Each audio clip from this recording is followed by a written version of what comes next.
Hey Instagram, it's the Georgia Law Lady here, and I'm really excited to be going live today with somebody who is really important to me, who I think is a great resource and an amazing attorney. I have always told people who have asked me, young female attorneys, hey, what do I need to do to be successful in business? And my advice is always the same: get a mentor, get somebody who has made all the mistakes that you're going to make, because it's not, owning your own business is not all sunshine and rainbows every single day, right? It's just not. And I don't care if you're selling lemonade on the side of the road or if you're running a law firm. Here's Parag coming in. We're waiting on him. Hang on. And what I want you to understand, hey Parag, how are you? Hey, what's going on? Oh, I'm just, living the dream up here at my mom's house. Well, Um, you look so fancy. Thank you. I don't have any way to prop this up, so I'm gonna put it in my toaster. But now I can't see myself. All right, yeah, I don't know how to use this stuff. I'm not really from this country. Yeah. You're from Arkansas, so technically you are from this country. Yeah, that's true. That's true. A very far off country. So I was just singing your praises, Parag, and kind of explaining to people how we know each other, and the importance of it, not only in the legal practice, but if you run your own business and you do anything. Let's say you're selling lemonade on the side of the road. Every day is not all sunshine and rainbows. It's like having kids. It's a very rewarding experience, but there are some days where you want to have a cup of coffee and just go, forget it. Tuesday is done by 3 p.m. I'm out. Everything that could go wrong has gone wrong. And when that happens, you can listen to all the podcasts you want about Yeah, business. You can read all the yeah, books you want about business. yeah. But at the end of the day, you need a human being that you can call on the phone. And that's right, I'm old enough to still do this, to call on the phone and say, hey, Parag, man, today just was not my day. Let's go grab an early cocktail happy hour and let me just vent. And you've been practicing longer than I have, and you have been that person for me. And what I love about all of your advice is that not only do you let me vent and listen to my complaints, but you have one of those positive attitudes where you believe that there's enough food at this table for everyone to eat and everyone to be full, and your success is my success and vice versa. And so maybe, hey, instead of just venting, here's some ideas, here's some mistakes that I made that you don't need to repeat. And you can only get that with a human being. And unfortunately, there's a lot of people, especially in this industry, I hate to say it, you always hear horror stories from law school of people being competitive and going into the law library and ripping out pages and books and stuff like that. I mean, we're in a competitive industry, and it may take you a minute to find a mentor who's as good as Parag, who really wants you to succeed and doesn't see you as competition. Appreciate you letting me vent as well, because it goes both ways. Every relationship is both ways, and just as many times as you pick up the phone, I also pick up my rotary phone as well, and call, and I'm like, hey, there's this thing and this. So it's mutual admiration. Oh, well, thank you. That means so much to me.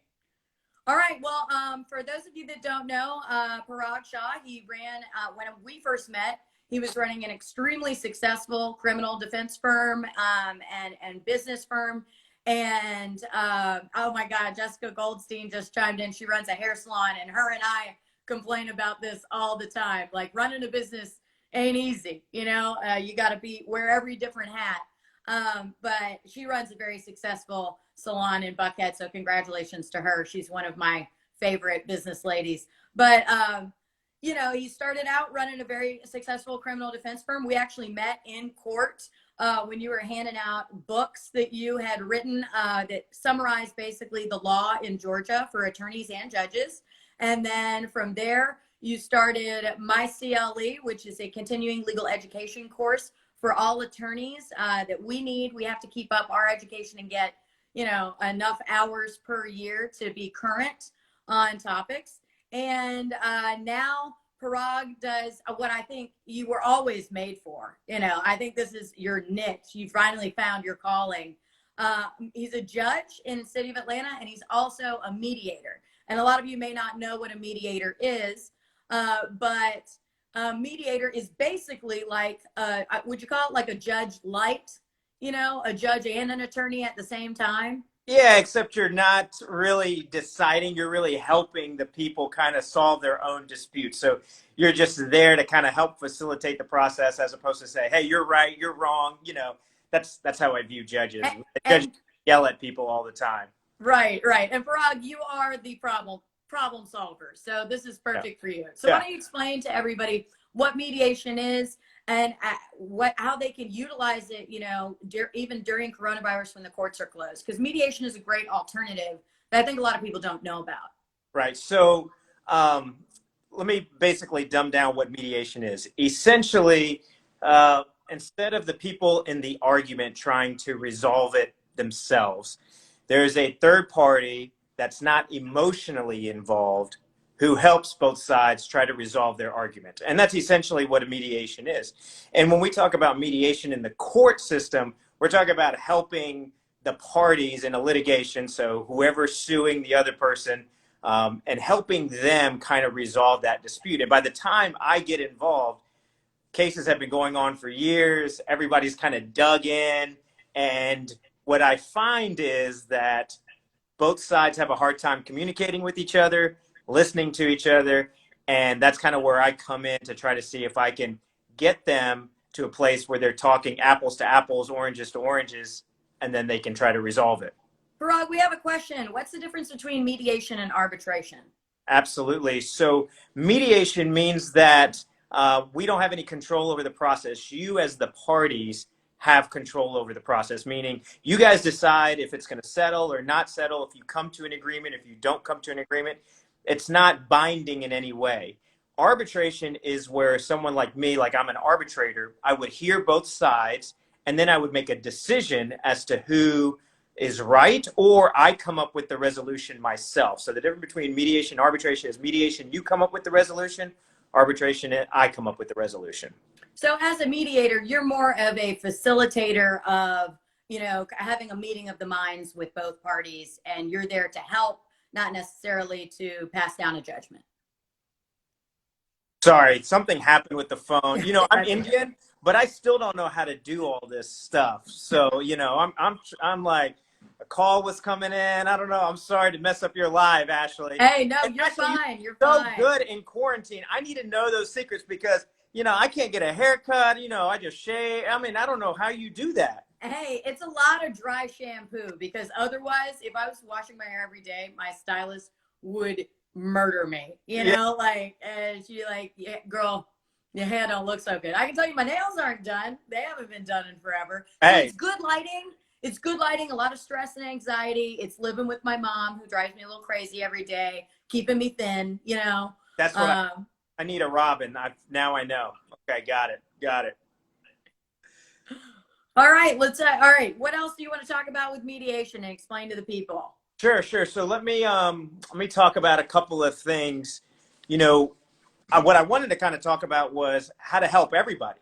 Right now in quarantine, everybody is with their families. Y'all have been with them for a long time. There are probably disputes happening. Work life has kind of turned over a whole new dimension, and there are new stresses and new frustrations. And kind of how do you deal with all of that?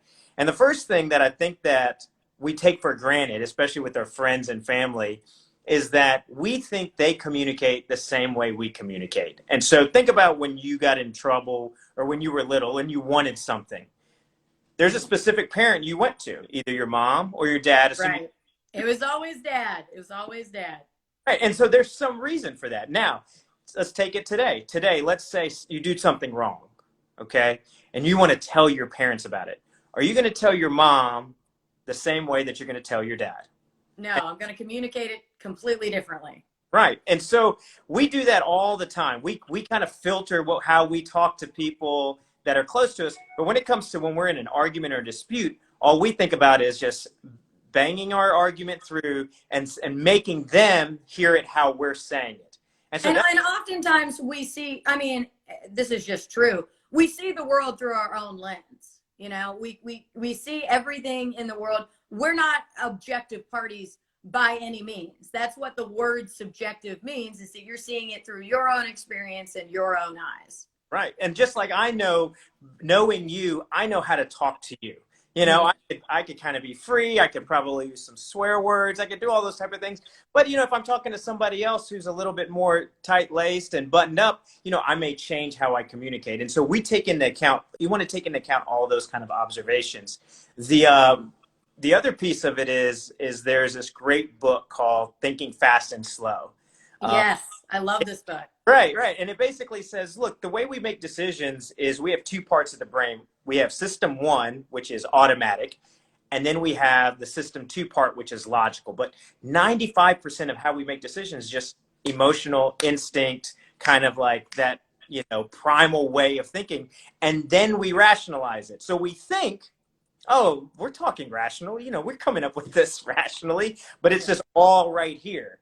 And so understanding the personality type and that we're making decisions based on that is kind of the first step, because you want to get the people down from the emotion so then they can start using their other part of the brain. Does that make sense? That's kind of Yes, and oftentimes it's my understanding what we do is we use that front part of our brain and make the decision emotionally, and then later when you sit down and you think about the decision that you've made, you're using that second part of your brain and you're justifying everything that you have already said to the, yourself. the biggest tip that I give my mom all the time when she calls me in like a rage is, and she wants to do something like throw some email out or make a phone call, as I say, sleep on it. Oh, I love that mug. Sleep on it.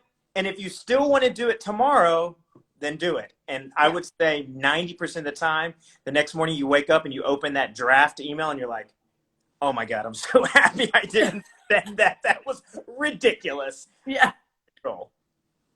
Yes, exactly. The other there are a couple of things that once you understand that people are doing that, there are some techniques that people use. So I love the movie Inception, one of my favorite movies. And in Inception, you know, it talks about planting a seed and letting that seed grow, because, you know, most times, you know, it's people are more likely to go through with something if they feel like it was their idea and they did it, and they're more likely to fulfill it. If you tell someone to do something, yeah, they may do it, but they're not going to be really motivated or invested. But if it's their own idea and they came up with it, they're more likely to fulfill it. And so it's a concept called priming. So priming basically means this. So I'm gonna say a word, and Okay. fill in the blank. Okay. So if I say eat, Food. right? Wait. But then I go S. Okay. Eat. Okay. Eat. Right. And hold on. Let me make sure I get this right, because now that you just said food, you threw me off. All right. All right. Eat. S-O blank P. Soup. Okay. Now I'm going to say wash. Okay. Wash. S-O blank P. Soap. There you go. So that's the concept of priming. And one of the examples that I have that I wrote down was that voters in Arizona were had polls in schools, and what they found was that they had initiatives about education on the ballot.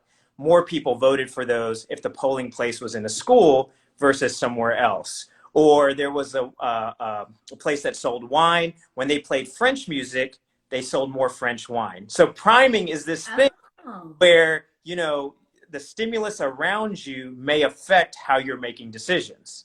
And so the question is, are you priming people before you start the negotiations? What are you doing to help prime them into the place where they can come to a resolution that you want? Right. Okay. That's very interesting. I didn't real. I love that story about the French music and the French wines. I mean, I wouldn't have even, you know, as a trial attorney, and you know, yourself as somebody who's had trials, we know that there's a lot of tips and things on how you talk to a jury and how you explain the law, and a lot of these I feel like are also very valid trial techniques, you know, when you're talking to prospective jurors and you're trying to figure out how people think. You have to ask the right questions to get the right answers, and asking the right question is far more important than the answer they're going to give. Right. In a civil trial, the best priming question is if you have a case that's worth $100,000, then in the jury, I may ask something like, who here would have trouble giving a verdict or rendering a verdict of $1 million? Mm-hmm. Assuming the facts and evidence justified it, who here would have trouble with it? And so now I'm priming them with $1 million. So then whenever you do something else that's less than $1 million, they're already primed. And that goes to the second point, which is there's a technique called anchoring. Okay. This concept. Anchor like a boat, right? Yes. Anchor like anchor like a. Look, you're the master. I'm just trying to follow along. Love it. I love it. It's like, oh, it's right here. Samsonite. That's the name. Really? Way off. Yes. Whoa, you were so close though. Anchor, right? ENCORE. Anyway, so an anchor, well, it just went right over, didn't it, Ashley? Yes, it did. It did. I've only had coffee today, so I'm like. Right. We need wine. Okay. Yeah. So anchor basically means that we put too much emphasis on the first numbers. Okay. And we improperly adjust from there. So I'm going to give you a math problem. Okay. You ready? And this is for viewers too. For those that are viewing, I want you to put your estimate in the comments. All right, here we go. You ready? Mm-hmm. 8 times 7 times 6 times 5 times 4 times 3 times 2 times 1. Give me an estimate. There's a reason I'm an attorney and not anything to do with math. 330. Okay. All right. All right. Now I'm going to give you another one. Now I'm going to give you another one. Ready? 1 times 2 times 3 times 4 times 5 times 6 times 7 times 8. I'm going 330 again. You're going 330 again. All right, Ashley, you actually did that very right. That the number is the exact same. But when they did this experiment with people that were not Ashley McMahan. Have I screwed it up by being too perfect? I think you screwed it up by being too perfect, but also not perfect enough, which was always a good thing. So for the people that were told 8 times 7 times 6, what they did is they said, oh, 8 times 7 is whatever times 6, it's a large number. And so most people said around 2,250. Okay. They said 1 times 2, they were like, oh, that's 2 times 3 is 6. Oh, it must be a smaller number. And they said 512. Mm-hmm. The number is the exact same, 40,320. Oh, okay. So way. But you're right in the sense the number was going to be the same. So in that sense, we give you kudos, Ashley. Thank you. Thank you. And basically what that experiment kind of showed is that, look, people give too much weight to the first number. Let me give you a better example, which is one that happens more in real life. You're going in for a job interview. All right. Now, in that job interview, you're like, oh my God, you know what? I'm going to ask for $75,000. $75,000 is my value. That's what I'm worth. That's what I'm going in there with. And then you're in the job interview and the person on the other side says, yeah, you know, we're looking for someone to fill this position and it pays $45,000. Okay. Now, the way you respond is going to be one of two ways. Either one, you're going to go to their anchor of 45 and start negotiating there at 55 or whatnot. This happens all the time when you go to buy houses. You're looking at apartments. You're like, oh my God, that house is it's $1 million. I mean, I don't have $1 million, but dollars. Well, maybe they'll take 900. Well, what if the house is actually worth $300,000 and you just put $1 million? Okay. Right. And so that's the concept of anchoring. And so anytime someone is mad in the negotiation, usually it's one of two reasons. One, you're mad because you accepted their anchor and you negotiated in there, or you're mad because they didn't accept your anchor. They're like, what? It's $1 million. What? Right, right. So you're coming at it from, like we said earlier, coming at it from your own perspective, and you may not even realize that you've got a bias going into a negotiation that may be completely inaccurate for what the value of something is that you have placed on it, or maybe low balling or maybe high ball, you know? Exactly. And so in the mediations that I do where I'm helping two sides of the lawsuit try to resolve it, and if it's a civil case dealing with money, it's the same thing every time. the plaintiff is number is way up here and the defense's number is way down here starting out. And they're so mad at each other walking in because they can't understand why the other one is not being reasonable and why they're not being fair. Right. And so anytime you hear the word reasonable or fair, that just means that why aren't you coming down to my anchor? I don't really understand. Yeah. And so this also goes with just normal things that have nothing to do with money or buying or selling, just your family relationships based on how your mother's been primed, okay, and what her anchors are kind of determining some of her things. And then you're in an argument where you're trying to shift her anchor away from them. And that's where all the arguments go. The arguments are usually someone trying to break someone else's anchor and pull them to their anchor. Like when I tell her she can't go to Target and cough in everyone's mouth because it's not a safe thing for her to do at her age because she's an elderly lady. And she has she's primed to believe that she is not an elderly lady and that she will live forever. And her anchor is, I have to be at Target for something, if not just to get out of the house. And you're now in my way, and she doesn't see that I'm looking out for her health. She sees me stopping her from going out and living her life. That is a perfect example. That is a perfect example. Well, I'm living it every day, Parag. Yeah. I'm living it every single day. But then what is communicated is however she has rationalized that priming and anchoring, and whatever you're communicating is how you've rationalized your priming and anchoring. Whereas the discussion is never usually about what is priming it and what is anchoring it and how do we do that. And so that concept of breaking someone's anchor is called adjustment. So what I do as a mediator is the first thing I do is I try to figure out what the personality types are, what's the primer, what's the anchoring. Once I figure that out, then I figure out how to adjust it, how to break it, kind of like a nest temperature, all right? And so there are a couple of ways that we do that. So I'll go through a couple of concepts. One is so adjustment means changing perspective. So loss, gain. Let's take alcohol, for example. You have someone in the family that, let's just say, drinks a lot, okay?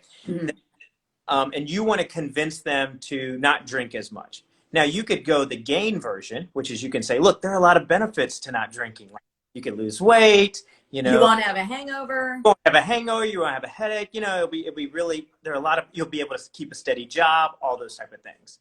Or you could do the loss version, which is if you keep drinking, you may die, you're going to lose your family, your kids are going to be gone in a custody battle. And so it's called loss versus gain. And some people respond more to loss than they do of what they're going to gain. And so it can change, if we take your mother's situation about Target, whatever's priming or anchoring her, can we shift the conversation to her? So we're not talking about either whether it's safe or not, or those kind of things, or whether she should go to Target, or because it doesn't matter if she goes to Target or the gas station or anywhere, right? The danger's the same. Right. So how can we change it from her gain of, look, I just freedom, I'll be fine, I'll take all these precautions, to something that's like serious, like a loss. And these are difficult things. These are things that struggle. I mean, it's hard to do. So far, she's not responded to the gain argument. So we're shifting to loss. And only because the loss would be her own life. Yes. So, and she seems to be very protective of that. And, So the other way that they kind of talk about this concepts is they talk about it in terms of framing. How do you frame it? So they did this study where they said, let's take any kind of activity. Let's take, I love Six Flags. Let's take a roller coaster. If I told you that by going on this roller coaster, you have a 90% chance of living. Right. That sounds great. That sounds like good odds to me. What if I told you had 10% chance of dying? I don't like that. That's too much of a percentage to get on that roller coaster. So framing just basically flips the argument that way. They're both the same percentage. 90% living or 10% dying is the same thing, but depending on what your risk tolerance is, you may say, oh, okay, 10% living or 10% dying. Okay, I can deal with that. Or no, I'm not going to deal with that. That's totally outside of my thing. Right. The other thing, which is probably most prevalent with families and friends, is this concept of sunk cost. Okay. So let me tell you what sunk cost is. So you know that I love cookies. You know I love. Oh, yeah. Parag introduced me to Insomnia Cookies, which open up in Midtown, and basically you can order cookies at like 3 or 4 o'clock in the morning. It's the worst recommendation you've ever given to me because now I know it exists. Right. But yeah, Parag is the cookie king. Yeah, so I love cookies. So, I will go to Publix and buy like this 24 pack of cookies or whatnot. All right. And a craving, I'll just go get it. I'll come back, I'll sit there and I'll eat the cookies. All right. And then after like 6 or whatever, I'm sick. Next morning I wake up, I go, you know what? That's it. I'm getting my life back together. But then I'll go in the pantry and be like, but I still have 15 more cookies left. Eating it. So what sunk cost is basically that we base our future present decisions based on past decisions. So for example, I'm going to finish those cookies because I bought those cookies. I don't want the cookies to go to waste, even though that what I decide right now should not be influenced by that. Like right now, I want to do what's healthy. I don't want to eat 15 cookies and once Right. I don't want to be a fat, I don't know what we're allowed to say on Instagram Live, but I don't want to be that. But I'm letting this past decision make the decision for me, that because I bought it. And so right now, all of you have a piece of furniture at your house or a piece of clothing at your house that you bought, that you wore once, that you no longer wear, you don't want it, it's taking up space, it's in the closet, or that chair is sitting there right now. You're probably looking at it right now. I really should get rid of that, but you don't do it because it's this sunk cost mentality that, hey, I bought it, I need to use it. And that clouds our decision-making process. I've heard this described in the book Essentialism by, I forget his first name, I think it's Edward, but Keene. And he talks about, minimalism and minimalism in business decision-making. And he gives, a very good example of this where it's like, look, just because, that shirt is hanging up in your closet and you've worn it once and maybe you paid $200 for this shirt or something ridiculous, you're not going to put it on again. And you know that. But when you go to sell it, you need to look at that item as if you don't own it. You need to look at that item as if you don't already own this thing and then say, what would I reasonably pay for this shirt? Because a lot of the times people will say, hey, I want to get rid of this sweater or this shirt or whatever, but they'll put it out at the same cost as what they bought it, even though the market doesn't bear that. Thank you to our moderator at the Law Ladies, The Essentialism by Greg McMahan. Wow. McMahan, he's British, but it's great. So you have to be able to look at those things from an outsider's perspective. Right. Somebody might be willing to give you $25 for their shirt, but they're probably not going to give you $200. And the only reason you think it's worth that much is because you already paid for it. Right. Yep, that's absolutely true. That's it. And so all of these concepts is kind of what I, as the mediator or other mediators, have to go through to figure out how do we start talking about something else besides what you've already kind of planted in your head. Because once someone is dug in, it's very hard to get them off of whatever they've already dug into. And so, but people are very apt to be adjusted to look at something differently and change their perspective. All they need is some help. And when we're talking to our family or friends or business associates or whoever it is in our lives, the question I always ask is, am I talking to this person in a way that, am I talking to them like I'm talking to myself? In which case, are they like me? If they're like, then they're not, then that's fine. Then that's fine. Then they're getting what I'm selling. But if they're not like me, then they're not understanding anything I'm saying. It's like when I like you're speaking a foreign language. Exactly. Or like this. If I'm talking like this, then it's kind of like that. Are you channeling your dad? What? Are you channeling Yogesh right now? Yeah. Yes. My dad, Yogi, I love him. he's been really on me. You know, my parents are desperate to come to Atlanta. They really want to come and see us and hang out. Man, no, I just I just keep using the lost gain. I'm like, look, you'll gain being able to see us, but you may lose your life. Is it? Is that worth it? Is it worth it? Am I worth your life? And my mom says yes. My dad says no. So Hey, have your parents figured out how to use Instagram? I don't think so. Okay, so they won't see this. They're obsessed with Facebook. That's like we call my Same with my mom. we call my mom the online historian. She keeps track of our lives online and puts pictures and albums and videos. Your mom's great. Do you want to Mom's fantastic. Mom what she just did this weekend for Mother's Day? She called me and she said, Parag, I want you to send a video to me about how much you love me so I can have it, so I can keep it. And I said, Mom, don't you want me to just like do that organically one day, like when I'm feeling like I miss you and I got Dear Mama from Tupac playing in the background? Yeah. Say that to you? Or do you just want me to like just contrive something right now and send it? And she was like, what did I say, boy? Contrive it and send it so I can remember how much you love me. Angry voice, like, do what I say, like, tell me you love me and send me that video right now. It's Mother's Day. You know, it's so funny that you say that because it's not my mom that does that in the family. It's my sister. My sister always does this. She'll be sitting, you know, we'll be having like a nice moment, you know, it'll be really cute. We'll be bonding or something, or just giggling, you know, after dinner. And she'll look over, she's done this ever since she's been a little kid. She'll go, tell me three reasons why you love me. 3 reasons why you think I'm so great. And she will not let you leave the room until you give her 3 reasons that she's so wonderful. And I'm like, this is so insane because you're forcing me to say this. And these would be compliments I might give you naturally. But you know, we come from a family that's a little withholding. So she's figured out the trick that she's got to get in there and like get the information out of us. I feel like we do the same thing on Thanksgiving. Thanksgiving, it's like, hey, everybody go around and say what you're thankful for. And I'm thankful for, I wish I didn't have to do this. I'd be more thankful.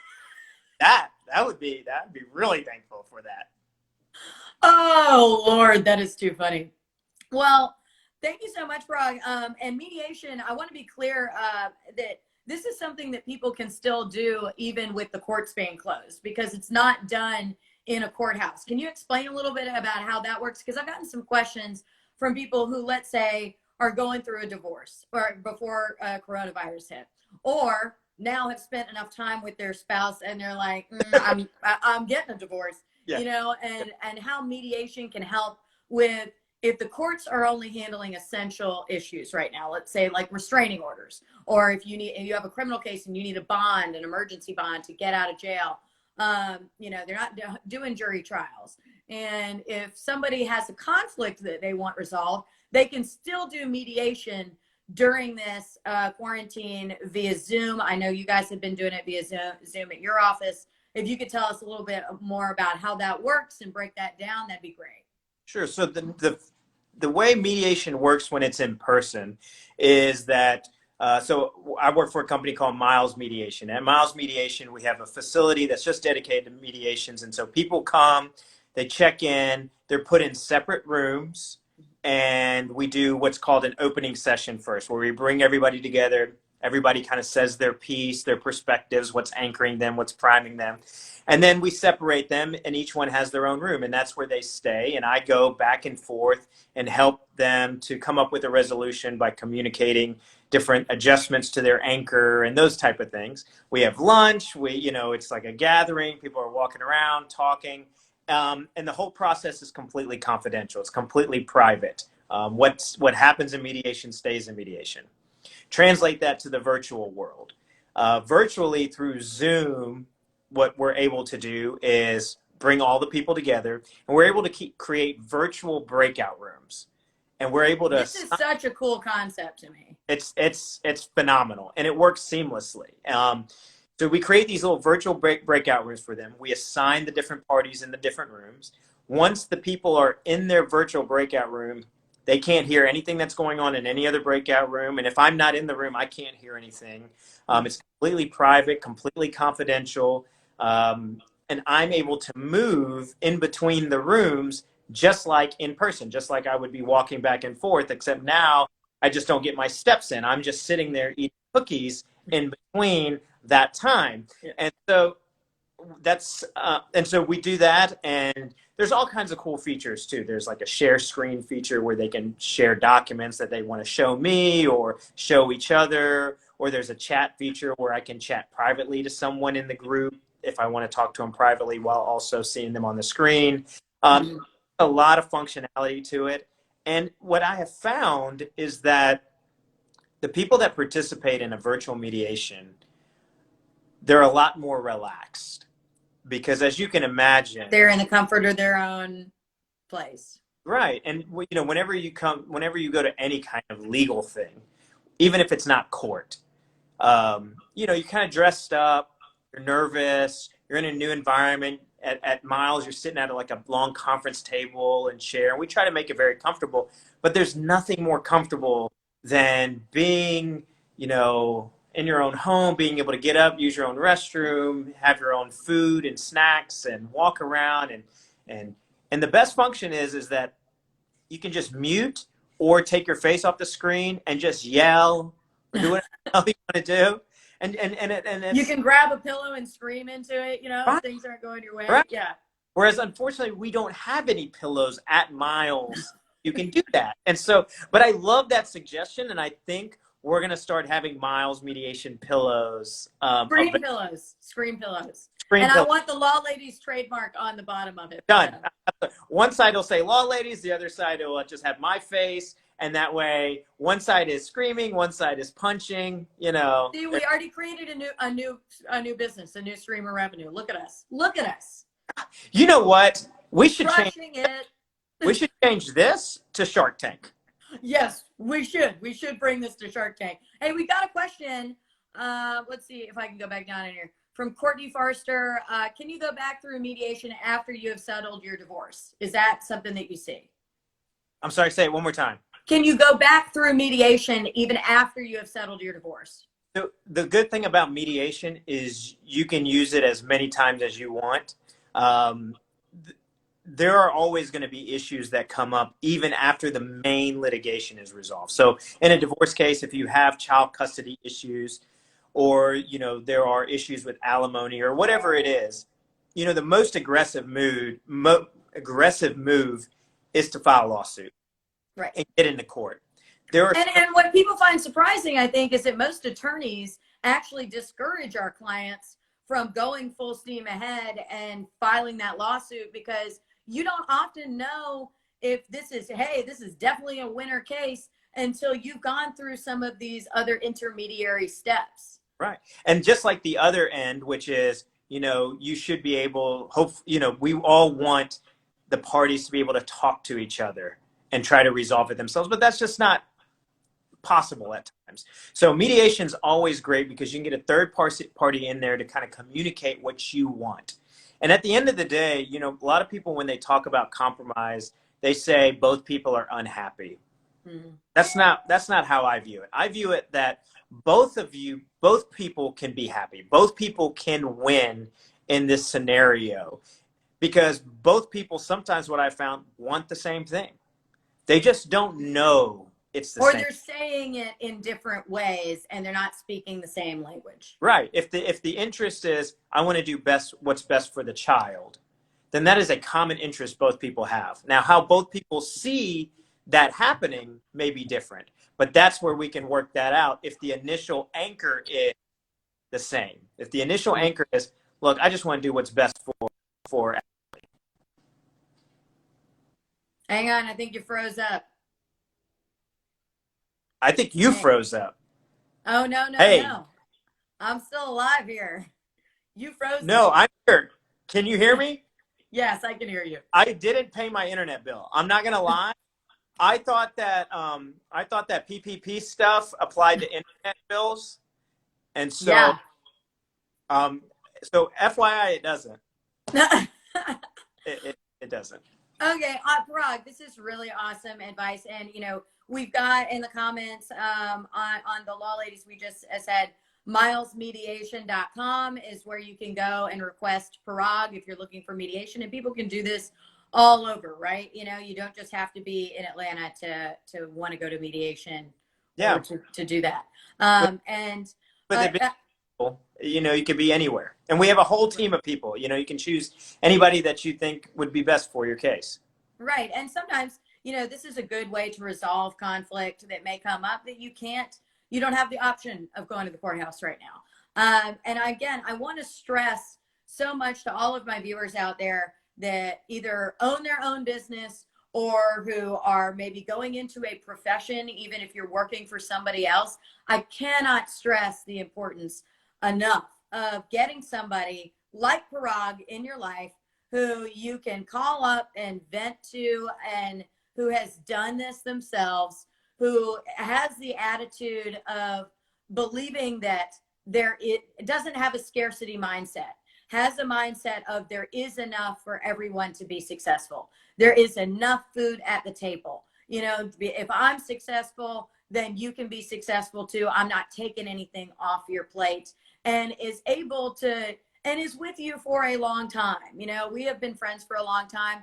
I met you before I even had the first inkling of starting the Law Ladies. And, throughout me running this business, I have gone to Parag, and sometimes I've said, hey, I'm really excited about this new idea. And Parag has had to say to me, well, Ashley, let's take a step back and think about that. Does this idea serve your ultimate goal in the Law Ladies, in the idea that you first started?